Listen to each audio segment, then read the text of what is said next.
The closet portal. I've posted here before in regards to ghostly children.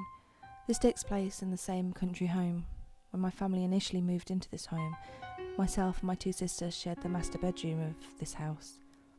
The bedroom had a wall-length closet which worked out perfectly as we were 3 females sharing one closet. This worked out really well for us, and to be honest, it was a dream closet.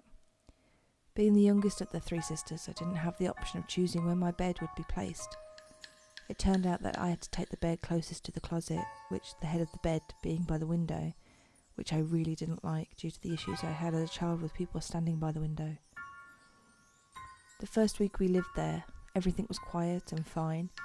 It wasn't until maybe a month or so in when I began to hear someone whispering from the closet. I didn't really pay any mind to this, as I would just try to ignore it.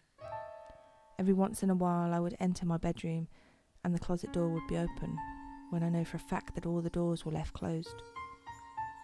It was maybe a few months in when there was finally something that I couldn't dismiss or ignore aside from the whispering.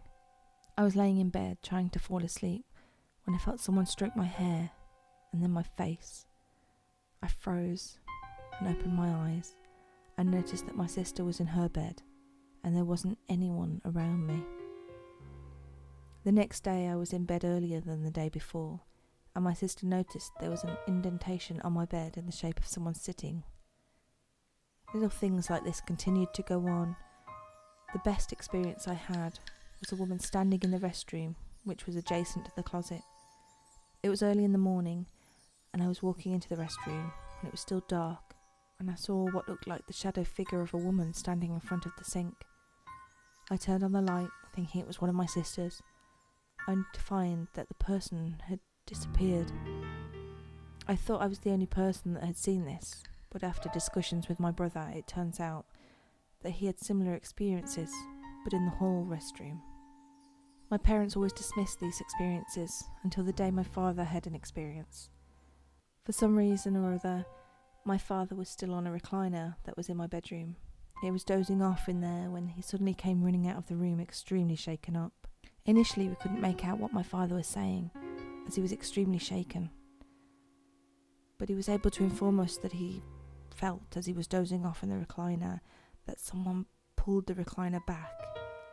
He opened his eyes, expecting it to be one of his children, when he saw a child he had never seen before with another man sitting on my bed. That evening my father insisted we move out of that house and stay at a hotel. My siblings and I all looked at each other and somewhat laughed, as we had all been experiencing things for a while now. We didn't end up moving out of the house, but continued to have more spirits come through the house and many more experiences. One night my brother and I both had the pleasure of seeing La Llorona, the weeping woman of Mexican folklore.